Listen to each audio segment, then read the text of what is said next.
Stoffel Vandoorne, bonjour, on se retrouve ici au Mans où vous avez déjà participé deux fois Le Mans, deux podiums, une fois au général, une fois de catégorie. On dit généralement jamais 203, est-ce que vous pensez que c'est possible cette année d'aller sur le podium? Je pense que ça va être un peu plus compliqué cette année, mais voilà, on ne sait jamais ce qui peut se passer au Mans. C'est une course très intense, une course très longue, beaucoup d'hypercars en piste cette année. Donc ça va forcer des pilotes à pousser plus, à prendre plus de risques. Ce qui veut aussi dire plus de casse, plus d'accrochage. Donc je pense que de notre côté, on n'a pas forcément la vitesse vraiment pure pour se battre pour le podium.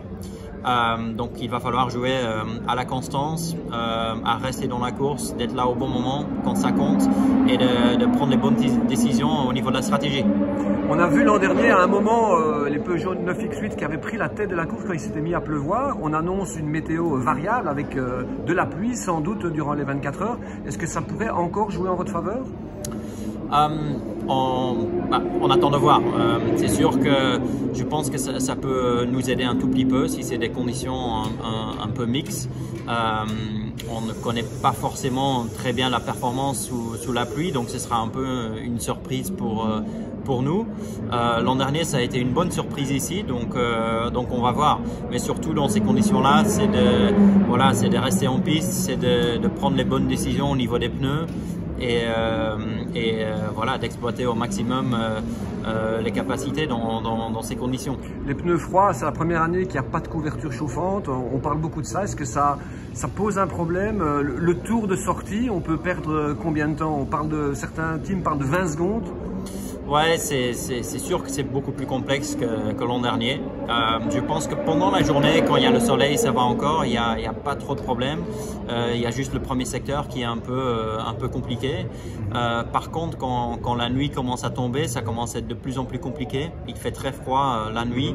On a du mal à mettre les pneus dans la bonne fenêtre et surtout, voilà, si on a des safety cars, des slow zones, les pneus ils refroidissent très rapidement. Donc je pense que dès que les températures vont commencer à baisser, on va voir pas mal d'incidents.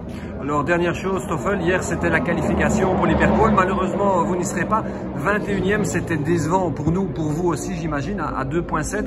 Alors il y a eu un drapeau rouge, peut-être que vous n'avez pas pu optimaliser votre tour, mais en tout cas ça aurait été très difficile d'être en Hyperpole. C'est quoi le problème? Quand on avait lu avant la BOP, on pensait que Peugeot serait bien ici sur le Mans.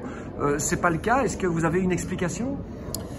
Ouais, c'est sûr, on n'a pas super bien exploité le potentiel en qualification, mais je pense que même avec tout ça, on n'avait pas la vitesse pour aller en hyperpole. Je pense que la voiture elle est très efficace en ligne droite, ça on peut le confirmer ici.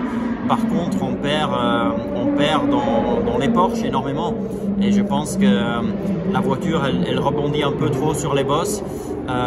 Ce qui fait que voilà, on est un peu en manque de confiance, on peut pas vraiment exploiter le package à cause de ça. Donc c'est que la troisième course avec cette nouvelle voiture, donc on apprend encore beaucoup de choses et je pense qu'on est simplement pas encore optimisé sur le setup de la voiture pour pouvoir extraire le maximum. Voilà, ok, on espère quand même une bonne course pour vous et puis vous voir à l'arrivée, c'est toujours être à l'arrivée des 24 heures, c'est déjà positif, donc on vous donne rendez-vous dimanche. Merci. Merci.